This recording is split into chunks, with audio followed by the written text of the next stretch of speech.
everybody. It's April Perry and Jonathan Bailor back with another episode of the SANE Show. I'm in a great mood today. Are you in a great mood, Jonathan? After that introduction, it's a little hard to be. Smiles are contagious. So if you're only listening to this and you're not watching this, I'd recommend watching it because it's hard to not smile after watching April's introduction. I'm sorry. I was a cheerleader in high school. It's just kind of a natural thing. Super excited. My kids kind of make fun of me a little bit. But okay, we're so thrilled to have you here on the SANE Show. Why are you laughing at me? So we are, woo! So excited. I'm sorry. I get a little giddy when we're talking about things that matter so much. I'm super excited about it. And I love SANE. And I have a SANE lunch waiting for me downstairs. So it's going to be fantastic. In summary, April, how are you feeling right now? Thanks. Actually, I'm kind of down today. It's kind of a low day for me. No, I'm totally kidding. Okay. Today, though, we're actually talking about a question which is more of on a serious note. So we're not having a funny SANE show. We're actually talking about something that's on a serious note. But the reason I'm happy about it is because we have a solution to it. And we're going to hopefully help you deal with this problem and help you to find the awesome SANE solution as well. So here is the question. Why do we think that we need to be so small? Okay, I'm going to just kind of give a little background to this. In our culture, I mean, I've heard Jonathan talking about this on podcasts for years about in our culture, especially with women, we think that we need to be smaller. We need to shrink into the background. We need to just be as small as we possibly can. And I've been really pondering that question, wondering why it is that we do that to ourselves, that we think about ourselves. Now, Jonathan, maybe you can add a little more of a perspective on this because I don't know if that happens as much for men, but I know you've seen this happen with thousands and thousands of people all over the world. It definitely doesn't happen with men. And I've gone on plenty of rants. I love this. We're going to have to reel each other in because we only have, 20 minutes or so. But in some ways, men have the opposite problem, right? I remember growing up and it's like, be a man, lift weights, eat all this food. Like, who can eat the most barbecue? Woo! Big men stand up. Yeah, and for women, it's the exact opposite. And that gets into some really interesting misogynistic things going on in our culture. Well, and I love that you are a champion for really turning this around because I think that there are a lot of men who will perpetuate that stereotype where they demand that the women in their lives are skinny and don't eat very much, and they have really high expectations because they want some kind of a trophy wife, or they want someone who is small to be their companion. I know that. I mean, it's very painful knowing a lot of women in my life who have been in relationships like that.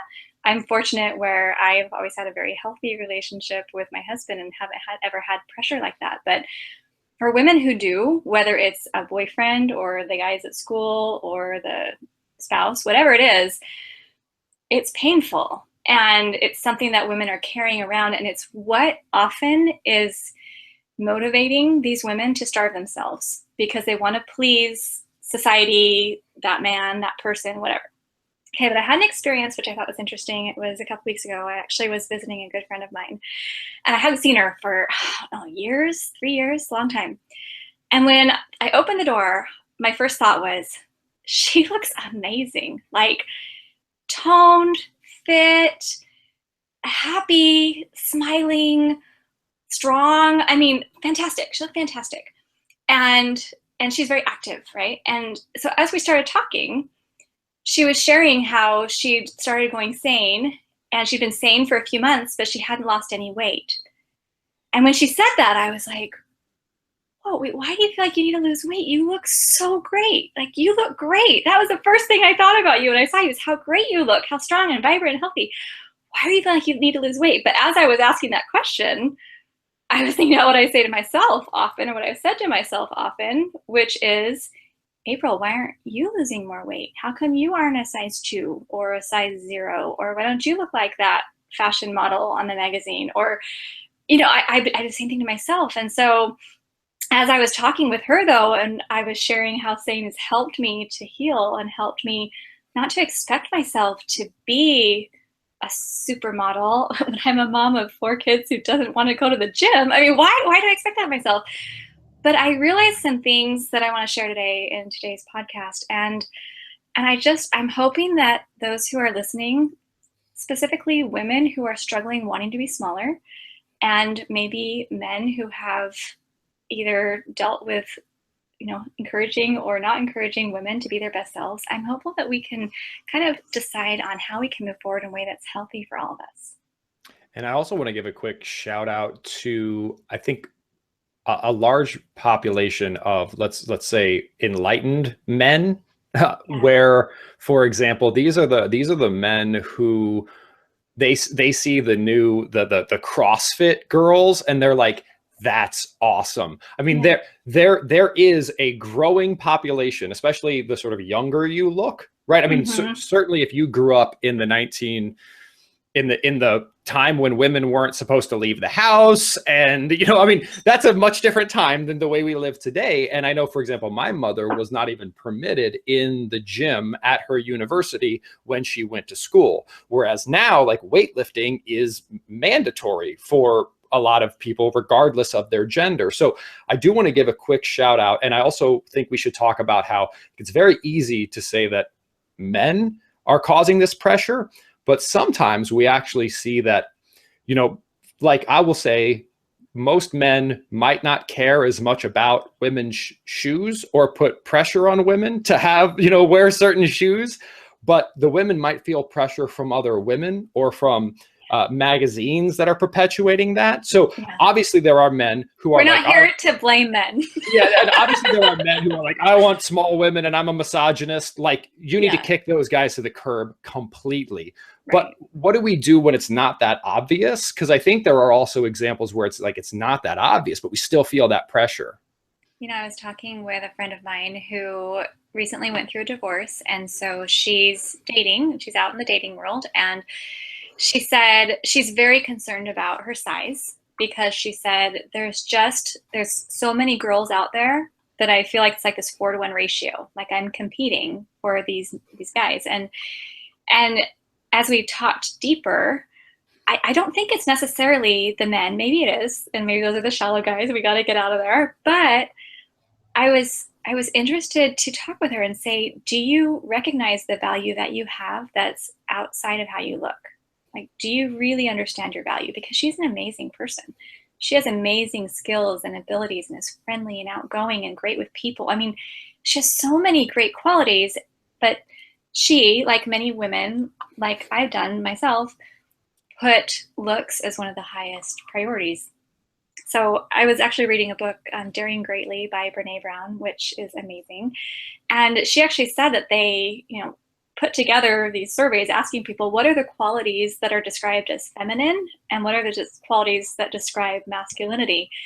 And women, if you're defined as feminine, it means that you are smaller, you're working to be smaller, you spend a lot of time on your physical appearance, you don't talk about your talents or abilities because you don't want to seem like you're boasting, and you're basically shrinking into the background. That's femininity in our culture. Like, I mean, I'm reading that and seeing it in black and white and reading what our culture defines as femininity. I mean, that's not what I want for my daughters. That's not what I want for myself. I want to be kind and wonderful, and I love being a mother, and I love my feminine qualities, but being small and tiny and starving myself to get there and then spending all my energy on how my hair and nails and clothes look, and that's ridiculous. So anyway, initial thoughts. Yeah. And it's really important, I think, for us to tease apart, like, there is an aspect of that which is just like so concentratedly poisonous. And that's the word small, because, like, for example, saying I want to look healthy and I want to look like radiant and vibrant and I want to have a appealing physical appearance, it's probably a good thing. And in fact, what men sometimes experience, but the word small doesn't come into play. So that's why that word is really unique and interesting. Men who identify as being heterosexual, who do take care of their physical appearance and do go to the gym and do dress well, sometimes people think that Yeah. they may identify differently than they identify. And but men aren't, still, even in that context, it's not like people are trying to be small. Like the pressure to be small, not the pressure to look sort of physically appealing. The Mm-hmm. pressure to look small is unique to women, because really don't know any man who identifies in any way who's getting any sort of pressure to be like, I wish you were shorter. I mean, in fact, it's the opposite, right? Men want to be Yeah. taller and bigger. So small, I think we really need to focus on that word, small. Well, and I do know one example though, where I know of a mother who had an eating disorder, and she was very obsessed with, weighing herself and counting her calories and things like that. And then she actually had a son, a teenage son, who started weighing himself and was concerned that he was weighing too much as well. So I know that this is something that it can become, and it's heartbreaking to talk about it. Like, I know that this young boy was going into the bathroom to weigh himself multiple times a day.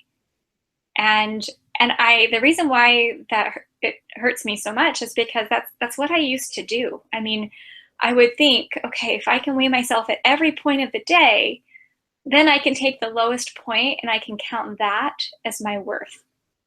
I mean, I feel almost ridiculous saying that now, because it's been years since I've counted a calorie, and I don't even step on the scale anymore. Like, I don't do that anymore. But there were years, Jonathan, that was my life. And I think about what I get to do now with my life, the work that I do, the thousands of people I get to work with. I'm publishing books, I'm doing podcasts, I'm spending time with my kids, I hang out with my parents. My husband and I are madly in love with each other. Like, I have such a great life right now. And I'm thinking, would this be possible, what I'm living right now, if I were on the scale 12 times a day? When in April, it wouldn't, right? Because a small person does not live that type of life, because a small person doesn't publish books. A small person Mm-hmm. doesn't speak and try to help others. They fade into the background.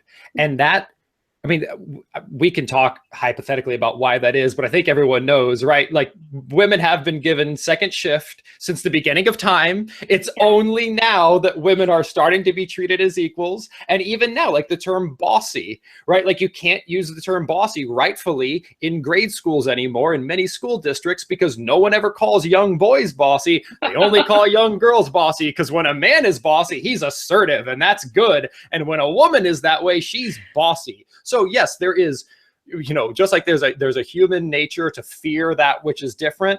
We're fighting against millennia of misogyny, and we were making progress. But the other thing that's interesting to talk about, I know we don't have all day to talk about this, but one thing that we need to be careful of is, so I think we all agree, the goal isn't be small. Yeah. The goal is be healthy. Mm-hmm. But like, it's really important, and I want to be very careful with the way I say this, because it's easy to mishear it, and I mean it with all the love in the world. We want to love ourselves. I would encourage nobody, I don't want anyone to love that they have diabetes. Right? Like, it's not, that's bad. Like, just like no one would sort of love that they have cancer. So it's easy, and we see the covers of magazines sometimes doing this, where you'll see an individual who, like, if you are 5'2" and weigh 270 pounds, you're going to die sooner than, like, you're going to miss a bunch of your children's lives. Yeah. And that's not good. That doesn't mean we want you to be small. Like, and that there's this crazy dichotomy, which is like, you can be not okay with being diabetic and not pursue being small. What you do is pursue sanity, which is healthy. Just be healthy, pursue healthy. And you can't weigh 270 pounds at 5'2" if you're healthy. It's just not possible. Right. But, and one of the things, just identified a question that I had been asking myself. So I want to share this question, but then I want to share some happy news and explain how things have changed. But I realized that even just in past podcasts, like 2 months ago, I don't know, I feel like I kind of made this leap. I've told you my butterfly project. I'm butterflying. I feel like I'm finally getting there. I'm super excited about this. But even a few months ago when we were recording, And I was asking, okay, Jonathan, what's like a sane body? Explain to me, what should I look like? Tell me what I should look like. And it was probably kind of ridiculous. And I know you were kind of laughing, like, seriously, April, sane body. Okay, let's talk about it. But I realized that I actually wasn't asking that question. I wasn't wanting to know what a sane body looked like. I wanted to know at which point in my perceived inadequacy should I feel shame? When should I feel ashamed of myself, Jonathan? Should I feel ashamed of myself if I'm at 27% body fat? Or if I don't look great in this bathing suit? Or if maybe my arms are bigger than this girl's arms? Like, honestly, that was the question I was asking. At which point have I gone to the point I should feel ashamed? Ashamed to post a picture on social media, ashamed to stand up in front of a group, or ashamed to get out there and live my life. And when I read Brene Brown's book and I recognized that that was the question I was asking, when do I need to be ashamed of myself? I mean, that helped me realize that I was asking a ridiculous question. And I'll share some happy news in a second, but any feedback on that? I think it's an extremely powerful phrasing, April. I hope everyone, rewind that back and write that down, because when you phrase it that way and you look at it that way, if it was a paradigm, you put a light bulb above my head with that one. So I've got nothing to add. That was brilliant. So keep going. Tell your good story. Okay, well, I'll tell the good story in that by simply understanding that the media, society, my own, history was causing me to want to shrink and be small and be ashamed of myself. By just recognizing that that was what was happening, I was able to turn it around and be able to say, no, like, that's wrong, and call it out. And when you have the power to call it out and say, I am strong and I am healthy and I am happy and I'm eating awesome foods and I'm taking care of my family and setting an incredible example for my children, and all things, with the grace of God, I can live a long, healthy life because I'm taking care of my body. And when I can say that with conviction, not so that I can get other people to approve of me, but so that I can feel confident in who I am, that changes my life, and that overflows into my business, into my marriage, into every aspect of my life. And just as far as we were talking about these enlightened men, I mean, I have to just give a shout out to Eric, who has been amazing to me for this whole time. I mean, like, we went on vacation together. We had our first little getaway without the kids, and seriously, it felt way too long. I won't even say how long it's been, because it's been way too long. But we had this getaway. And when we landed, the first thing we did was we went to Costco, because we had this little condo that had a fridge. And he was so cute. He's like, all right, April, what vegetables do you want this week? And we loaded that cart. I mean, and I bought 60 eggs, and I bought salmon, and I bought steamed vegetables and tomatoes and spinach and carrot. I mean, I had, like, people were kind of laughing as I'm checking out with how many vegetables I just purchased. But he put that as a priority to me and made sure, so we had a little cooler, I could take food with me, wherever we went, so that I could eat sanely and I could be happy, because he knows, like, if I can help my wife to eat all the wonderful foods that she wants, she will be happy this whole vacation. And I was, like, it was amazing. And so I just have to say that when you go sane, when you learn that you can eat and these foods are going to help you feel strong, you're going to enjoy your life. You're going to be stronger. You're going to start making a difference. You're going to have more confidence. I mean, that's why I'm so happy. That's why I started the show so happy, because this changes my life.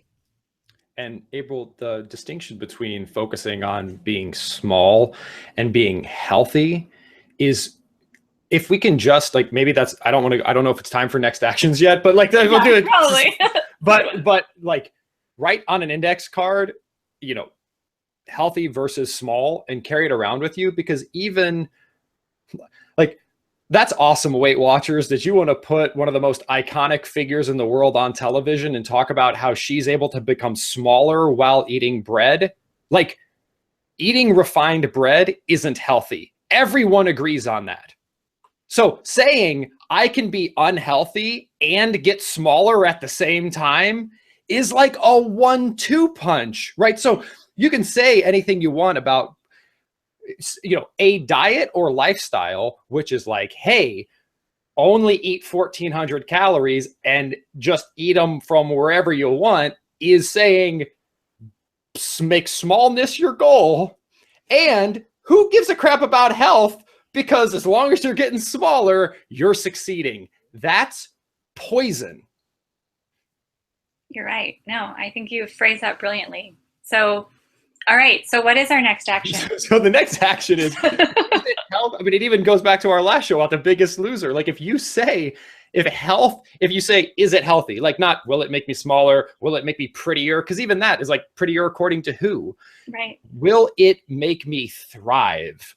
Will it make me healthy? Will it increase my vibrancy? Yes. And that's going to be, I mean, we've all seen these small people who are like all shivery and like, you know, that's not vibrant. No one thinks that's sexy. It's ridiculous. So like go for the health and vibrancy, not the smallness. Well, you know what? I just have to say, okay, I think that's an awesome next action. I love the question, will this help me thrive? And that can apply to health. It can apply to really anything in your life. And I just was thinking back to, I remember a journal entry. I'm a journal writer. I've got like boxes of journals from when I was 6 years old. But one of the journal entries that I wrote was talking about assessing my life. I think about 5 years ago. And I said, I feel like my life is going well in so many areas. And I listed them out. And I said, but the one area where I feel like I can just never get it is in my physical appearance and in my health. Like that, but it wasn't even health. I don't think I even wrote health. I think I wrote physical appearance. I can't lose weight. And at that point, I had 4 children and I was trying to keep up my life and exercise every day and not eat. And I was basically saying I can't starve myself well enough to be able to be my ideal size. And just as I've been thinking about this and getting ready to record today's show, I just realized like that part of my life is now locked into place. I have no doubt I can be sane for my whole life. I go to bed happy every night. I enjoy eating every day. And I couldn't imagine my life without this. So just thank you, Jonathan. Well, you're welcome. And thank you for that example, because I think the more people here's, I think, so my final point will be the reason this is so hard and the reason it continues is because there are so many people that are living their lives in the pursuit of smallness.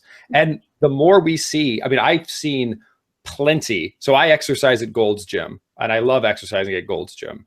And I see plenty of females at Gold's Gym who are just emanating social proof to every other female at Gold's Gym that, you know, they've got these, it's just, if we're able to surround ourselves with people who are pursuing thriving, that's the solution. Once we get to a critical mass of people who have moved away from being small and moved towards thriving, that, you know, that's when this problem goes away. And the best way we can do that is be one of those people. And you're doing that. And hopefully all of our listeners are doing that. And if not, there's your stretch goal. Be one of those people, because that's like Gandhi said. There you go. Here's a quote to wrap up the show. One of April and I both love this guy. His name's Gandhi. You've probably heard of him. And he has a famous quote, which is, be the change you want to see in the world. So maybe there's your stretch goal right there. If you agree with what we've said on this show, be the change you want to see in the world. Does that sound good, April? Sounds awesome. And share it with your friends. Honestly, Jonathan and I can only do so much to get the word out, but you can make the changes in your community, in your homes, in your families, and most of all, in your own minds. So go out there. Do not be small. Go live your purpose. Have a wonderful day, and remember to stay sane.